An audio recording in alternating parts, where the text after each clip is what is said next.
There is a verse in the Bible that is only 2 words long. It is the shortest verse in all of Scripture. Schoolchildren memorize it. Trivia nights use it. People quote it when they cannot think of anything else to say.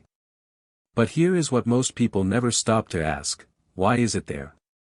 Why did the God who spoke galaxies into existence, who parted the Red Sea with a breath, who raised the dead and stilled the storm, why did he stop, in the middle of a crowded funeral, and cry? Not speak. Not act. Not perform a miracle. Cry. That question is going to follow us through this entire video. And by the end, I think the answer is going to change the way you read your Bible, and maybe the way you talk to God the next time your own eyes fill up. We are going to look at every moment in the Gospels where Jesus wept. There are 3 of them. Each one is different. Each one goes deeper than the last. And together, they tell us something about the heart of God that no sermon, no theology textbook, no creed has ever quite been able to say in plain words. Stay with me. This matters more than you think. The year is somewhere around AD 30. The village of Bethany sits on the eastern slope of the Mount of Olives, about 2 miles from Jerusalem. It is a quiet place. A place Jesus loved. The Gospels tell us he stayed there often, that the family who lived in one particular house on that hill were among the people he was closest to in the world. Their names were Martha, Mary, and Lazarus. You probably know the story. But knowing the outline of a story and feeling its weight are 2 different things. So let and oppose, slow down. Let and oppose, walk into it carefully. Lazarus is sick. Not a little sick. The kind of sick where people stop pretending it is going to be fine. The kind where the house goes quiet and the neighbors start coming by and staying longer than they normally would. Martha is holding things together the way Martha always holds things together, moving, organizing, doing. Mary is sitting near her brother, the way Mary always sits near the person she loves. And somewhere in the house, someone makes the decision that changes everything. They send a messenger to find Jesus. The message is simple. It does not ask for anything directly. It does not say come immediately or perform a miracle or please save our brother, it says only this, Lord, the one you love is sick, That is all. They did not tell Jesus what to do. They just told him what was happening. They trusted that love would know what love needed to do. And here is the first thing that should stop you cold. Jesus hears the message. The Gospel of John is very clear about what happens next. He says, this sickness will not end in death. No, it is for God and Apos, glory, and then, he stays where he is. For 2 more days. He does not move. He does not rush. He waits. If you have ever prayed for something urgent and felt like heaven went quiet, you are in good company.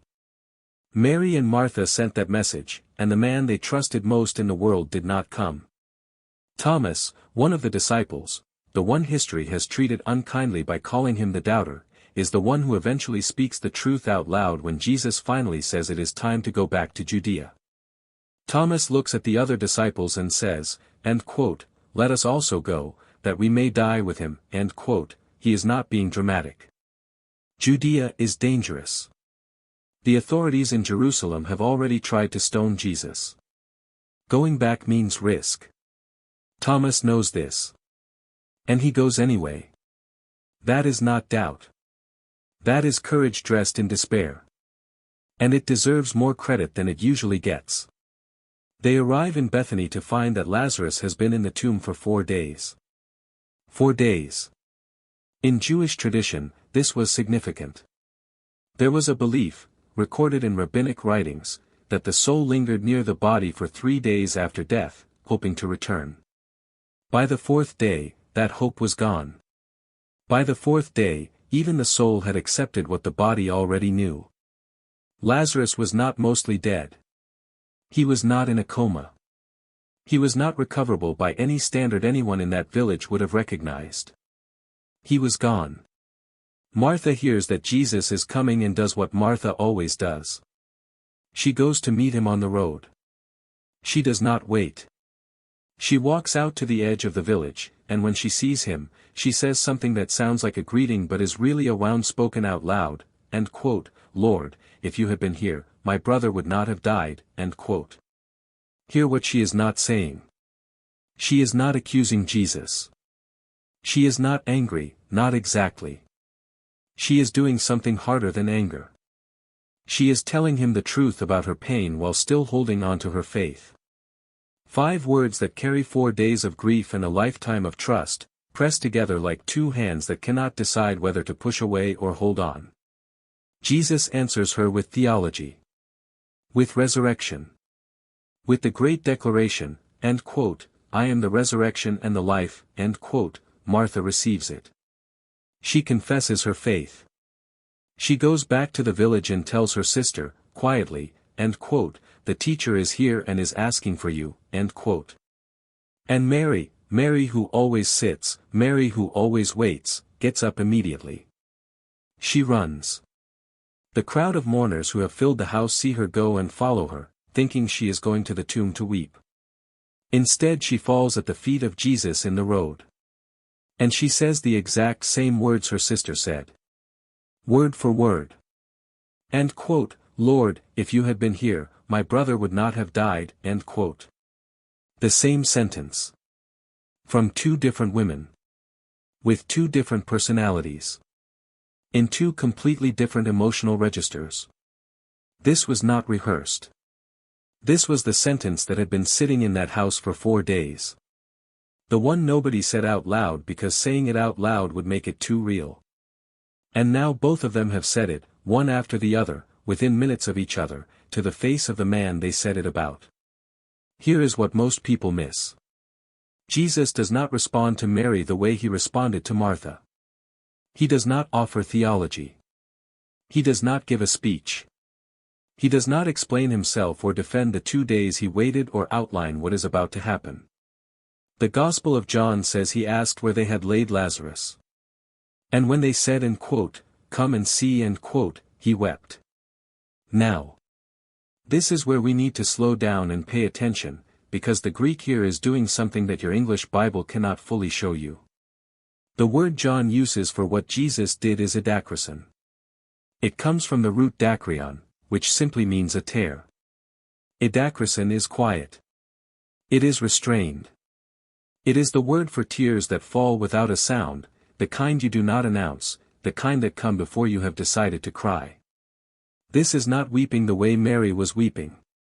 The Gospel uses a different, more intense word for her grief, kleo, loud, uncontrolled mourning. The kind that fills a room. Jesus did not do that. Not here. Not yet. He shed tears. Silently.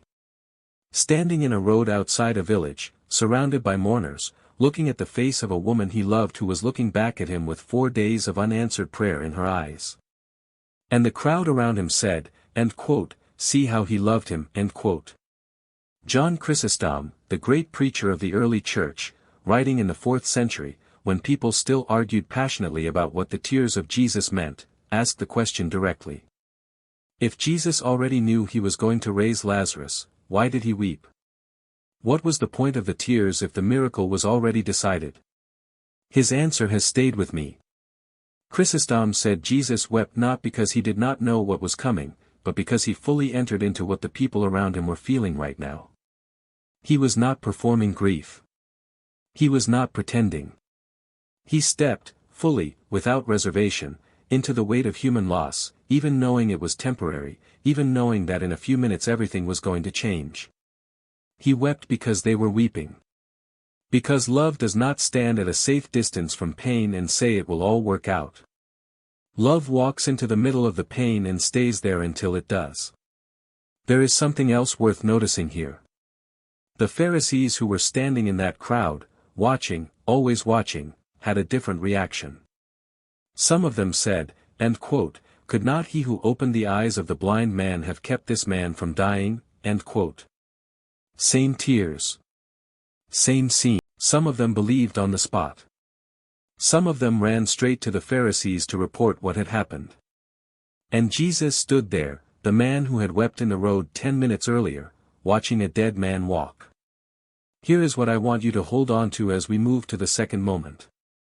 Jesus did not weep because he was helpless. He wept before he acted.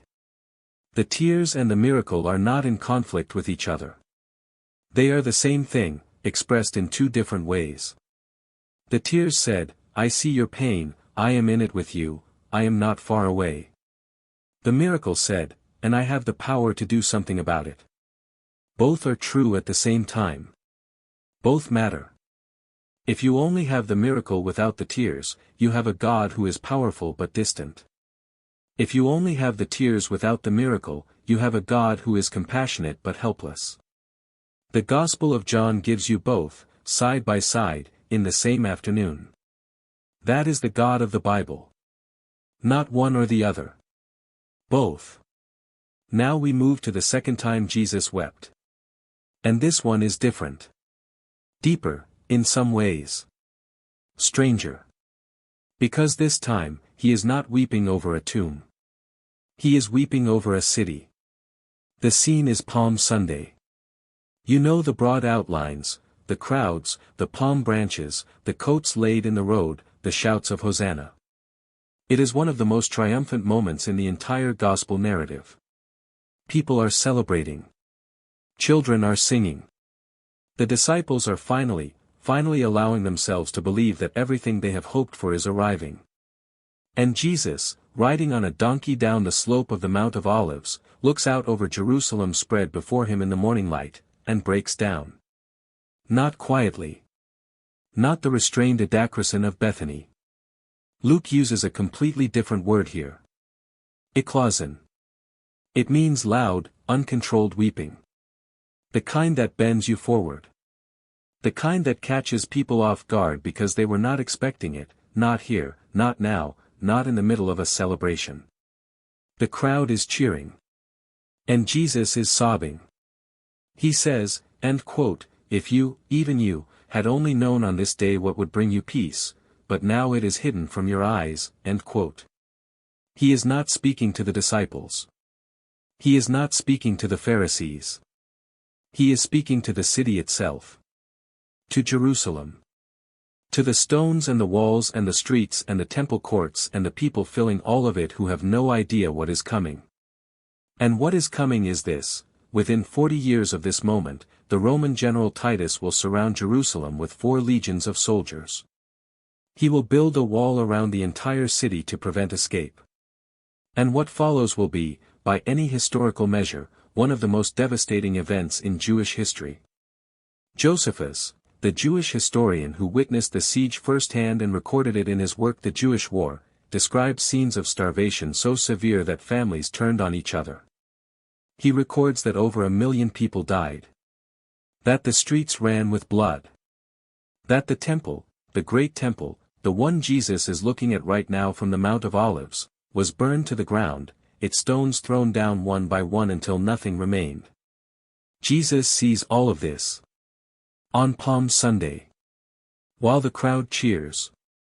And he weeps.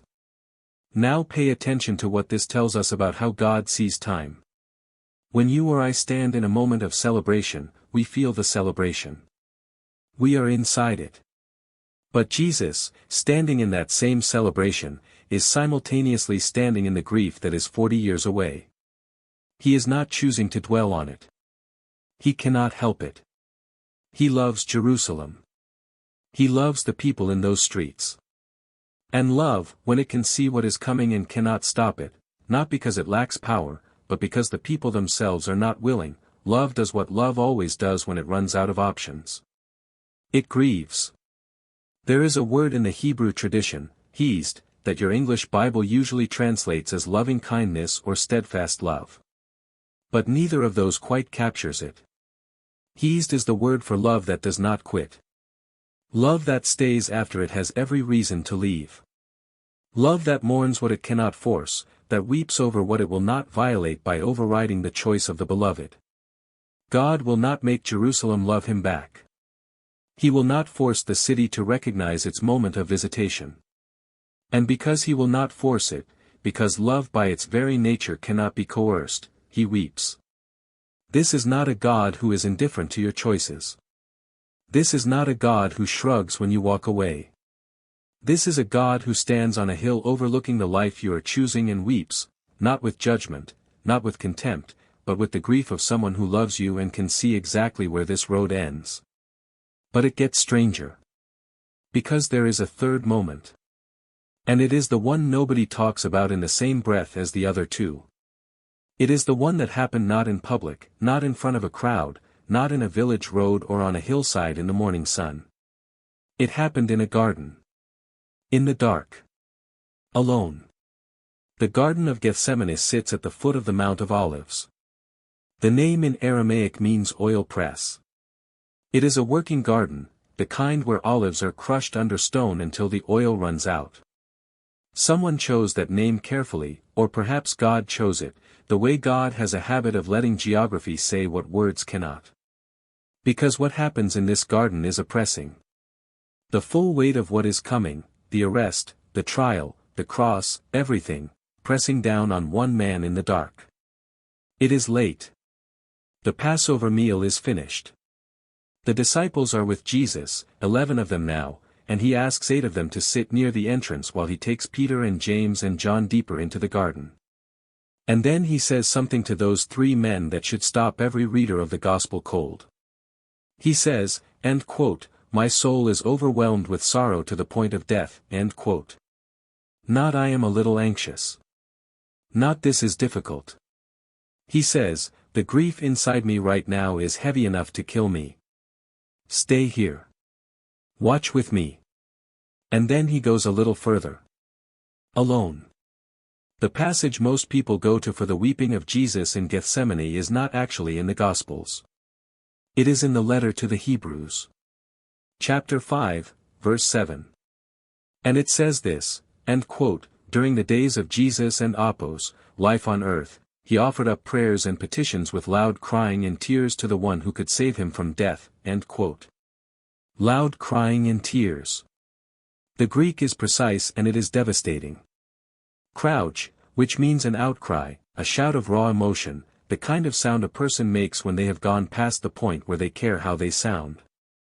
And dakrion, tears. The same root word from Bethany, but paired now with something far more violent than the quiet weeping at Lazarus and Apos' tomb. This is not a dakrison. This is not the silent tears in the road outside Bethany. This is the sound of a man being crushed.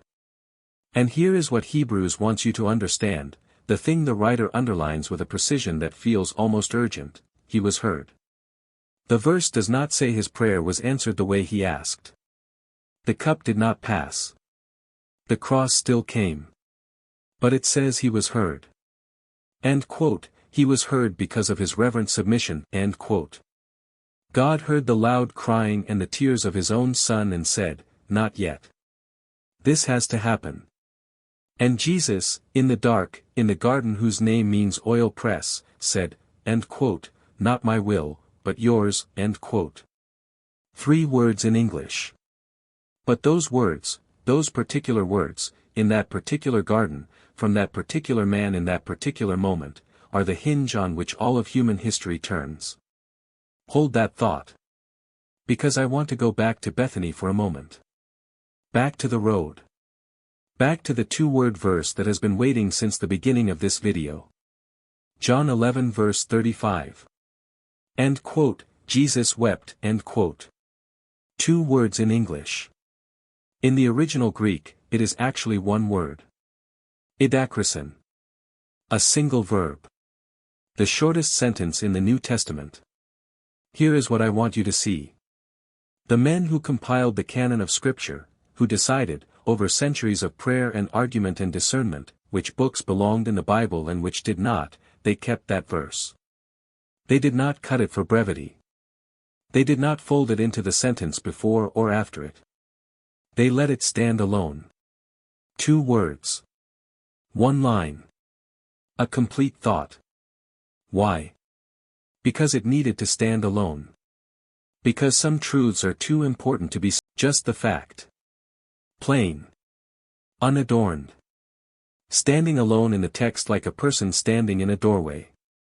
Jesus wept.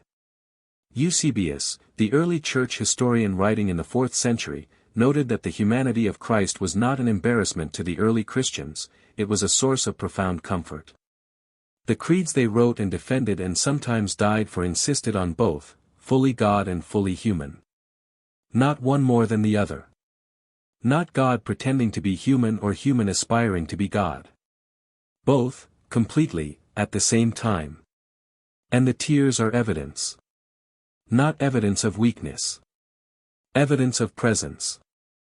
Evidence that when God came to live among us, he did not keep himself at arm and oppos's length from the worst of what it means to be human. He walked into it. He let it touch him. He let it break his heart. He wept. So let and oppos's put all three moments together. Because individually, each one is remarkable. But together, they form something that is not an accident. The first time Jesus wept, he was standing at the grave of a friend. The grief was personal. Intimate. The tears fell in a village road, in front of people who loved Lazarus too, and they fell quietly, Idacrison, the way tears fall when your heart breaks for someone specific, someone whose face you know, someone whose absence has a particular shape and weight. The second time Jesus wept, he was standing on a hillside looking out over a city. The grief was communal. Vast. The tears came loudly, eklosion, the way grief comes when the thing you love is too large to hold, when the loss is not one person but thousands, when you can see the future and the future is fire and ruin and the people walking toward it cannot see what you see. The third time Jesus wept, he was alone in a garden in the dark. The grief was cosmic. The tears came with crouch, with outcry, with the raw unguarded sound of a person being pressed past the edge of what a human body was built to carry. And he was heard. And he surrendered. Personal. Communal. Cosmic. One man. 3 tears. The full range of human grief, and then beyond it. There is a word in the Psalms that I want to bring in here, because David understood something about this long before Bethany or Jerusalem or Gethsemane.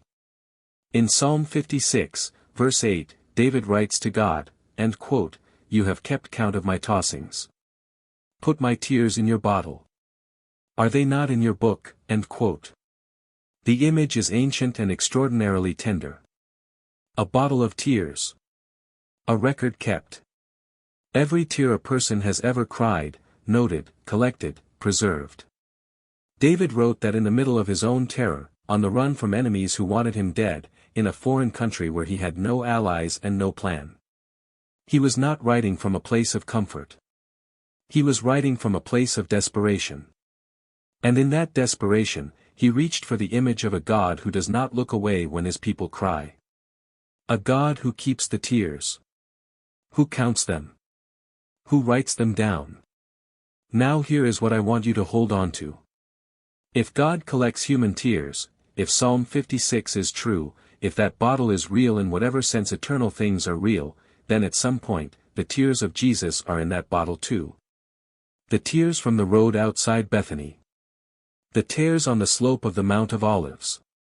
The tears in the garden at midnight, with the sound of soldiers already moving somewhere in the dark beyond the olive trees.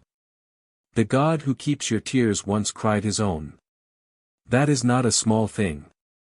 That is not a theological footnote to be processed and filed away. That is the most intimate thing the Bible ever tells us about who God is and how he feels about the world he made. He did not send a representative. He did not dispatch an angel with a message of sympathy. He came himself. He took on skin and nerve endings and a human heart that could break. And it did break. 3 times that we know of, in 3 different ways, for 3 different reasons. And every single time, the breaking was because of love. Pay attention to this. Because here is what I think we get wrong about the tears of Jesus. We tend to read them as a moment of vulnerability, as if they reveal a crack in the divine composure, a place where the humanity of Christ briefly overwhelmed the deity. As if the tears are the part where God slipped. But that is exactly backwards. The tears are not where God slipped. The tears are where God showed up most fully. The tears are not a deviation from who God is. They are a revelation of who God is. They are the moment where the curtain pulls back just far enough for you to see what has always been true, that the God of the universe is not unmoved by your suffering. That he is not watching from a distance with divine detachment, tallying your mistakes and measuring your faith. That he is in it. That he has always been in it. That before you ever cried a single tear, he cried first. And here is the part nobody tells you. The people who were standing in that road, the mourners, the disciples, Mary still on her knees in the dust, they did not understand the full theology of what they were witnessing. They did not have 4 centuries of careful creedal language to help them understand what it meant for God to cry. They just saw a man they loved, weeping. And they said, "See how he loved him." That was enough. That has always been enough. You do not need to understand the full mystery of the Incarnation to be undone by the image of Jesus standing at a grave, tears on his face, before he does anything else. Before he speaks. Before he acts. Before the miracle. Just standing there. Just weeping. Just present. So here is where we land. 3 moments. 3 tears. 1 God. And I want to give you 3 things to carry out of this video, not as a list to memorize, not as a theology quiz, but as 3 stones to put in your pocket for the days when you need them most. The first is this. Your grief does not make God uncomfortable. This is harder to believe than it sounds. Because most of us have been trained, by culture, by religion, by the well-meaning people who showed up at our worst moments and said all the wrong things, to believe that grief is something to be managed. Moved through. Resolved as quickly as possible so that we can get back to faith and gratitude and the appropriate Christian posture of trusting that all things work together for good. And all things do work together for good. That is true. But Jesus did not say that to Mary in the road. He did not quote Romans 8 verse 28 at a woman kneeling in the dust with 4 days of unanswered prayer on her face. He wept with her. He entered her grief before he ended it. He was present in the pain before he was powerful over it. Your grief does not make God uncomfortable. He has been there before you. He will meet you there again. The second thing. God weeps over what you are walking toward, not to condemn you, but because he loves you and he can see what you cannot. The tears on the Mount of Olives were not tears of judgment. They were tears of longing. Jesus was not standing on that hillside tallying Jerusalem and Apos' failures and preparing a verdict. He was mourning the distance between what the city was and what it could have been. Between the peace that was available and the path that was chosen instead. If there is a version of your life that God is grieving over right now, not the life you are living, but the life that is still possible, still available, still waiting, those tears are not an accusation. They are an invitation. They are the sound of a love that has not given up, that is still standing on the hill, that is still saying, even now. Even now it is not too late. And the third thing. The one I want to leave you with. The God who asks you to bring him your tears has already brought his own. That is the whole gospel, compressed into 1 sentence. The God who commands you to cast your burdens on him, who invites you to come to him when you are weary, who promises to be near to the broken-hearted, that God knows what a broken heart feels like from the inside. Not from observation. Not from divine omniscience alone. From experience. From a garden at midnight with soldiers coming and the weight of the world pressing down like a stone. He has been in the dark. He has cried out with crouch. He has shed dacryon. He has knelt in dirt that he made with his own hands and wept until the sweat fell like drops of blood. And then he got up. He got up and walked out of that garden and went to the cross and did the thing that no one else in all of human history could do. He carried the grief of every person who would ever live, yours included, and he buried it in a tomb. And 3 days later, he walked out of that tomb the same way he walked Lazarus out of his. Remember the one word that John wrote and the church kept and the Spirit preserved for exactly this moment, exactly this reason, exactly for you. Idakrison. He wept. Not past tense in the sense of finished and gone. Past tense in the sense of real. Historical. Documented. A thing that actually happened on an actual afternoon in an actual village 2,000 years ago, witnessed by actual people who wrote it down and staked their lives on its truth. God cried. For a friend. For a city. In a garden. For you. And if you have never brought him your tears, if you have been carrying them alone, filing them away, pushing them down, performing a faith that has no room for the kind of honesty that falls on its knees in the road and says and quote, Lord, if you had been here and quote, then I want you to know that the door is open. It has always been open. He is not waiting for you to have it together. He is not waiting for you to stop crying. He is standing in the road. He already knows where the tomb is. And he is asking you the same question he asked the people of Bethany on the afternoon he changed everything. End quote, where have you laid him, end quote. Tell him. Just tell him. That is all Mary did. That is all Martha did. They told him where the pain was. They brought him to the place of the loss.